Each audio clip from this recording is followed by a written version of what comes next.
Conor, thank you so much for joining us. Thank you for having me. History is already going to be made by having UFC in New York. You have the chance to make another bit of history by becoming a consecutive two-division world champion in the UFC. What does that mean to you? Once again. It's a very exciting time for me. It's motivating. It's what pushed me on. You know, I only came through a hell of a fight not too long ago.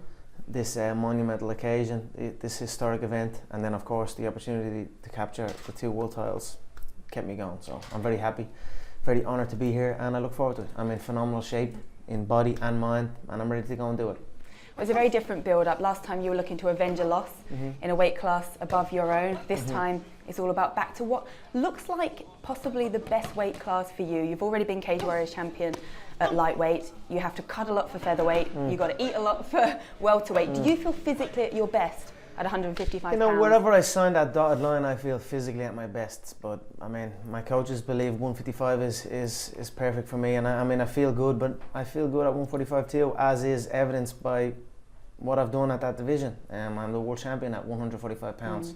So, but I look forward to going in here at 155 pounds and showing the world me at 155. So the UFC has not seen that yet, so I look forward to it. I feel very, very confident. The opponent, he doesn't come into the equation in my mind. In my mind, he doesn't stand a chance, so I'm going to go out and put on a show.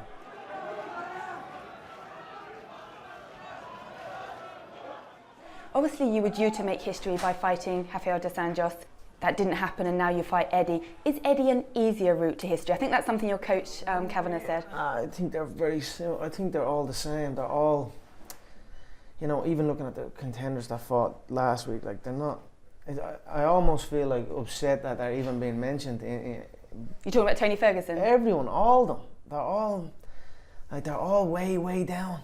Like I look at these fights and I realise why the game has never broke into that next level before, because nobody's at that next level. I'm the only one at that next level. So I look forward to going out and showing what I know, that these people do not stand a chance. Eddie is the guy you've got to get past though. He does hold that lightweight belt. Like yourself, he's been a champion in another division as well. Is there anything you do respect about him? He's tough. He's a tough guy. He's been around the block. He's fought many times. I've looked at some contests. I haven't looked at much, but the ones I look, he gets hurt badly and soldiers on. So you can do nothing but respect that. But it will not be enough in there. I feel he's too easily hit, and I'm the hit man. So.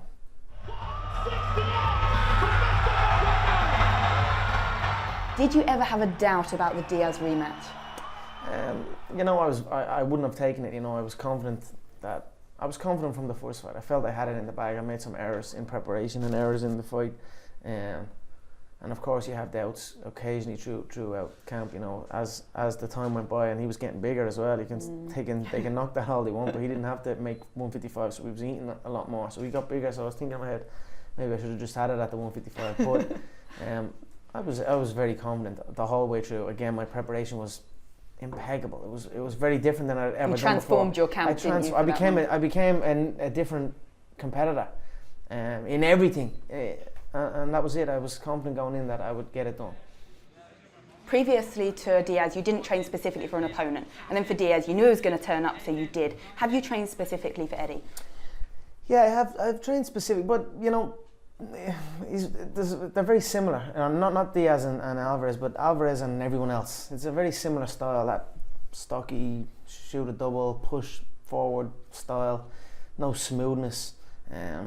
So it was more of the same from the Diaz fight. It was more focused solely on the opponent, but not as much, so to speak, because it's easy to find a 5'6" orthodox sloppy boxer, and it's easy to find a wrestler, and you know, these are. So the wrestling's not something that you're specifically focusing on? I'm just continuing to train, and obviously wrestling has been a factor, but it always was. You know, it was probably less in the Diaz preparation because I wasn't going to face. Now, in saying that, he did shoot a few times and try to take down, but it's been more than the last camp anyway, but no more than usual. You're going to have a lot of support here in New York from the Irish. I mean, you've been here a little while as well preparing. I mean, what does it feel like they're out there on the streets? I mean, it feels absolutely amazing. This is the fire hotel we're in right now. Yeah. I'm not here. I have my own spot. Look, it's great to go into these places that I'm not from, and to be treated with the respect and love that I'm treated with. It's motivating, and it keeps me pushing on. It keeps me walking. Conor, you said after this fight that you have a big announcement, and I know you're not going to tell us right now, but can you give us any hint as to what this big announcement might be? What area of your life it relates to? You know, there's one thing here. I'm here. There's one thing here, one thing here, one thing there. Okay. And I'm not even sure where I'm going to go just yet. Okay. But there's some big things coming, so we're still navigating through that. Okay, So well, let me navigate through a few ideas with you. And there's this idea you might take some time off. Now, it's hard for us to imagine that Conor McGregor, that fights at the drop of a hat, anyone, anytime, any place, could take conceivably a year off. Yeah, I can do whatever I want. Okay, Caroline. do whatever you want. This is but yeah, I'd like to compete, but we'll see. Okay, we'll see what happens. Two weight divisions now. Mm-hmm. Are you going to have a bit of an eye on that welterweight division? That is, of course, the fight that takes place before you between Tyron Woodley and Wonderboy Thompson. Maybe, we'll see what happens. Okay. Could you go back down to 145 pounds? You've said you actually still feel good at 145. I'm the world champion at 145 pounds. There's criticism, though, that you've not wanted to go down and defend that belt.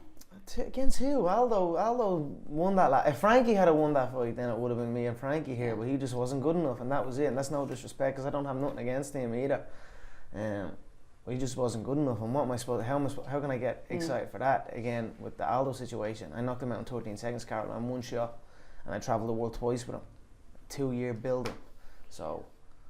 Okay, then what might excite you then is a trilogy with Diaz. Because it's one-on-one at the moment. Look, I tell you what's really exciting me right now is having a gold belt here and a gold belt there, and just embracing that. Yeah. You know what I mean? We're on the brink of history here. This is something really, really big.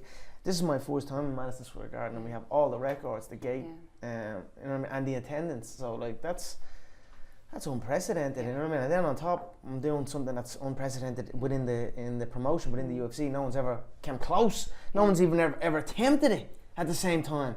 So, look, that's what's exciting me right now. Yeah. Oh, I all the other stuff isn't really that exciting compared to what's about to happen this week. You know what I mean? Not yet, anyway. When will we see you back home in Dublin for a fight? I mean, are we closer to Croke Park? I mean, I don't even know who runs this damn company no more. I don't know. I never met them. You've not met them? I mean, I've met them, said hello, and I've never met them from a business. They've never met me as a businessman or a business partner, or so I don't really know what's going on. So I'm just figuring out my own things right now, and I'll go in and capture these belts, capture all the money, wrap up the game, and capture the hearts of many Irish and beyond. And then they've got to meet the businessman, and then we'll go from there. Okay, we're talking about where you might fight next. I know you don't know what's laid out at the moment, but after the fine in Las Vegas by the Nevada State Athletic Commission, Dana said that you said you wouldn't fight in Las Vegas again. Is that correct? We'll see. I don't know. Okay. We'll see. Had this have been in Las Vegas, would you be here? UFC 205? Because of the fine? Yeah. I mean, this is a quick turnaround for you. Obviously, a chance to make history, and it's being New York. Oh, right, had right. It taken place in Vegas, yeah. You know, I probably would have done it. I came out fresh. It was a 5-round fight. I banged up foot. I had a banged up foot for a couple of weeks.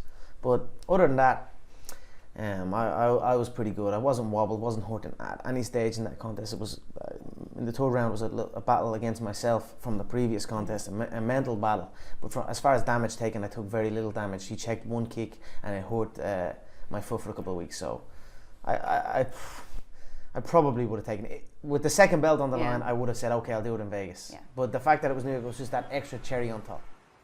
And we know Mystic Mac is pretty good at this. What round are you going to stop him? I can't see him getting out of first. Okay. He's too easily hit. And that's just the way it is. He gets hit and dropped in a hell of a lot of contests. He's tough though. So if he can get up and stay in there, I'll take my hat off to him. But it's going to be a devastating fight for him.